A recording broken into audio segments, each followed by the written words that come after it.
تو اور یہ والے مشرکین مکہ بھی اللہ تعالیٰ قیامت کے دن ان کے درمیان فیصلہ کر دے گا کہ تم دنیا میں کیا گمراہی اختیار کیے ہوئے تھے، اور بے شک اللہ تعالیٰ تو ہر چیز پر گواہ ہے۔ کیا تم دیکھتے نہیں ہو کہ جو آسمانوں میں ہے، جو زمین میں ہے، سب اللہ ہی کے آگے سر بسجود ہے؟ جو سورج اور چاند، تارے، پہاڑ، درخت، چوپائے، بہت سے لوگ، بہت سے وہ بھی ہیں جو جن پر خدا کا عذاب لازم ہو چکا، اس لیے کہ انہوں نے یہ ذلت قبول کر لی کہ دوسروں کے آگے سر جھکا دیا۔ حقیقت یہ ہے کہ جس کو اللہ ذلیل کر دے اسے پھر کوئی عزت دینے والا نہیں۔ اس میں شبہ نہیں کہ اللہ اپنے قانون کے مطابق جو چاہے کرتا ہے۔ یہ سب دو فریق ہیں جنہوں نے اپنے پروردگار کے بارے میں اختلاف کیا، سو جنہوں نے اس کی توحید کو ماننے سے انکار کر دیا ان کے لیے آگ کے کپڑے تراشے جائیں گے، ان کے سروں کے اوپر سے کھولتا ہوا پانی انڈیلا جائے گا، ان کے پیٹ کے اندر جو کچھ ہے سب پگھل جائے گا، اور اوپر سے ان کی کھالیں بھی، ان کی سرکوبی کے لیے لوہے کے ہتھوڑے ہوں گے، وہ اس سے اس کے عذاب سے بھی جب جب نکلنا چاہے دوبارہ اسی میں دھکیل دیے جائیں گے کہ اب اسی میں رہو اور چکھو جلنے کی سزا کا مزہ۔ ان لوگوں کو البتہ جو ایمان لائے، جنہوں نے نیک عمل کیے، اللہ ایسے باغوں میں داخل کرے گا جن کے نیچے نہریں بہ رہی ہوں گی، ان کو وہاں سونے کے کنگن اور موتیوں کے ہار پہنائے جائیں گے، ان کے لباس وہاں ریشم کے ہوں گے، اور مزید یہ کہ انہیں وہاں پاکیزہ بات کی ہدایت بخشی جائے گی، اور انہیں خدائے حمید کی جنت کا راستہ دکھایا جائے گا۔ یہ حقیقت ہے کہ جن لوگوں نے خدا کے پیغمبر کو ماننے سے انکار کر دیا ہے، اب وہ خدا کی راہ سے روک رہے ہیں، اور مسجد حرام سے بھی، جسے ہم نے لوگوں کے لیے برابر عبادت کی جگہ قرار دی ہے، خواہ وہاں رہنے والے ہوں یا باہر کے لوگ۔ انہوں نے بڑے ظلم کا ارتکاب کیا کہ مسلمانوں کو عمرے اور حج سے روکتے ہیں، اس لیے کہ اس مسجد کا معاملہ تو یہ ہے کہ جو اس میں اللہ کے حکم سے منہ موڑے گا، کسی ظلم کا ارتکاب کرے گا، اس کو ہم دردناک عذاب کا مزہ چکھائیں گے۔ انہیں یاد دلاؤ جب ہم نے ابراہیم کے لیے اس گھر کی جگہ کو ٹھکانہ بنایا، اس ہدایت کے ساتھ کہ کسی چیز کو میرا شریک نہ کرنا، اور میرے گھر کو طواف کرنے والوں، قیام کرنے والوں، رکوع و سجود کرنے والوں کے لیے پاک رکھنا، اور حکم دیا گیا کہ لوگوں میں حج کی منادی کرو، وہ تمہارے پاس پیدل بھی آئیں گے اور ہر طرح کی اونٹنیوں پر سوار ہو کر بھی، کہ سفر کی وجہ سے دبلی ہو گئی ہوں، وہ قافلوں کی آمد و رفت سے گہرے ہو چکے ہیں، دور دراز پہاڑی راستے سے آئیں گے، اس لیے آئیں گے کہ اپنے نفع کی جگہوں پر پہنچے، اور چند متعین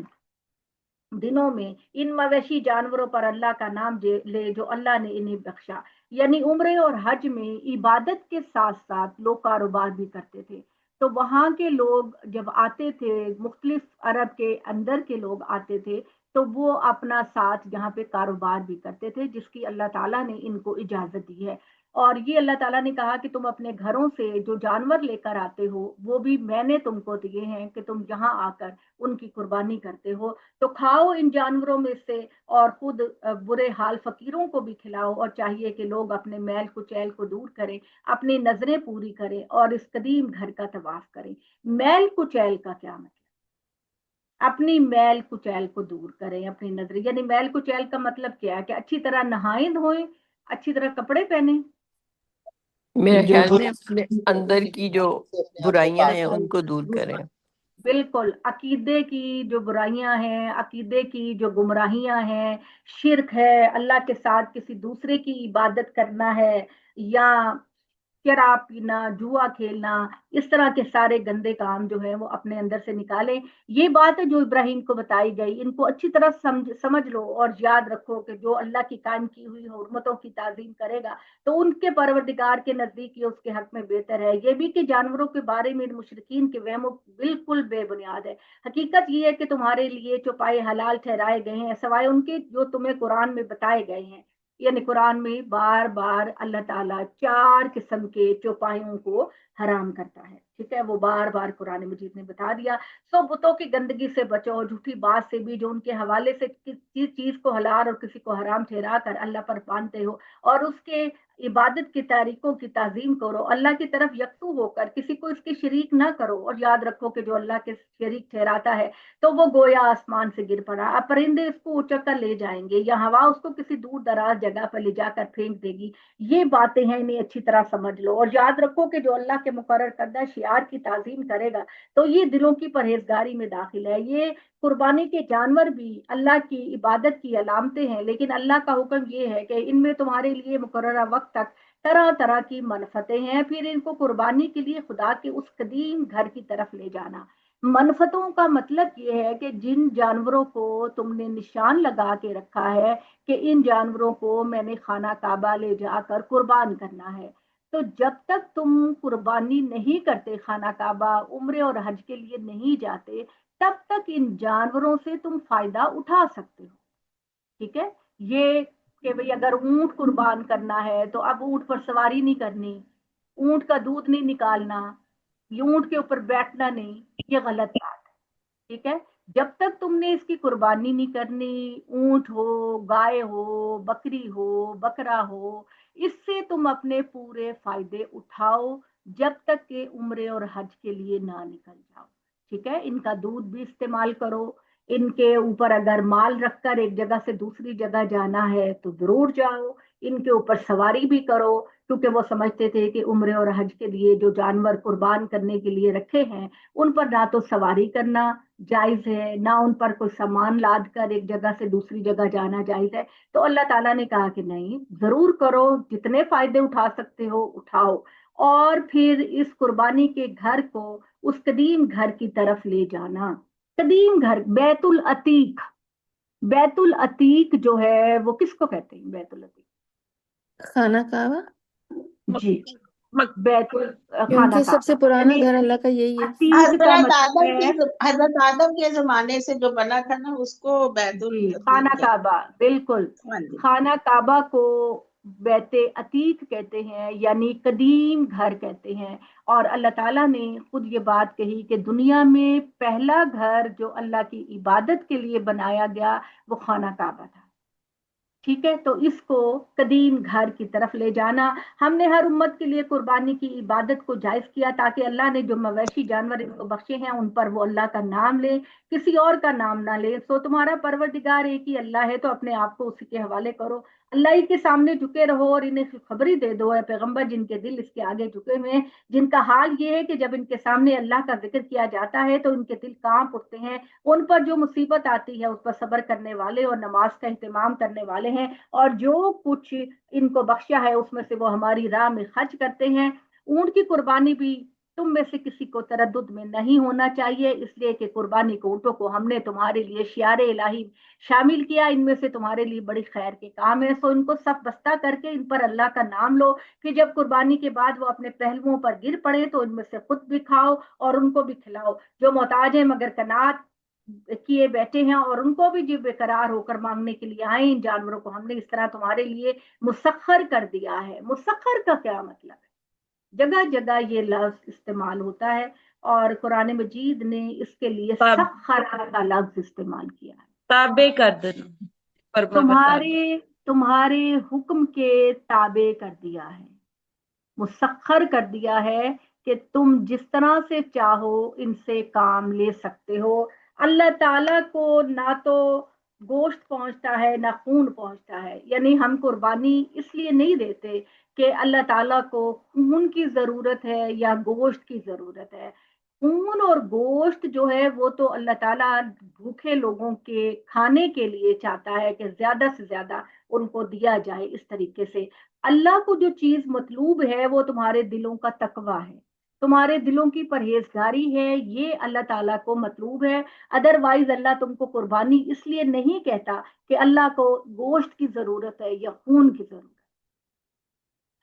اسی طرح ہم نے تمہارے لیے ہر چیز کو مسخر کر دیا تاکہ اللہ نے جو ہدایت تم کو بخشی ہے اس پر تم اللہ کی بڑائی بیان کرو، یہی طریقہ ہے اس کا جو خوبی کا رویہ اختیار کرے، اور اے محمد صلی اللہ علیہ وسلم ان لوگوں کو بشارت دے دو جو خوبی کا رویہ اختیار کیے وہی ہیں، ان کے برخلاف وہ لوگ اللہ کی راہ سے روک رہے ہیں، ان کے بارے میں اللہ کا فیصلہ ہے کہ وہ ان کے مقابلے میں اب ان لوگوں کی حفاظت کرے گا جو ایمان لے کر آئے۔ حقیقت یہ ہے کہ اللہ کسی دغا باز نہ شکرے کو پسند نہیں کرتا، چنانچہ جن سے جنگ کی جائے انہیں جنگ کی اجازت دے دی گئی اس لیے کہ ان پر ظلم ہوا، اور اللہ یقیناً ان کی مدد پر قادر ہے۔ اور جو ناحق اپنے گھروں سے نکال دیے گئے صرف اس لیے کہ وہ کہتے ہیں کہ ہمارا رب اللہ ہے، یہ اجازت اس لیے دی گئی کہ اگر اللہ لوگوں کو ایک دوسرے کے ذریعے دور نہ کرتا تو خانقاہیں، گرجے، کنیسے، مسجدیں جن میں کثرت سے اللہ کا نام لیا جاتا ہے سب ڈھہ چکے ہوتے، یعنی سب لوگ ایک دوسرے پر حملہ کر کے اور ایک دوسرے کی عبادت گاہیں گرا دیتے۔ اللہ ضرور ان لوگوں کی مدد کرے گا جو اس کی مدد کے لیے اٹھیں گے. اس میں شبہ نہیں کہ اللہ زبردست ہے, وہ سب پر غالب ہے. وہی کہ جن کو اگر ہم اس سرزمین میں اقتدار بخشیں گے تو وہ نماز کا اہتمام کریں گے, زکوٰۃ دیں گے, بھلائی کی تلقین کریں گے اور برائی سے روکیں گے. یعنی جو اصل مسلمان ہیں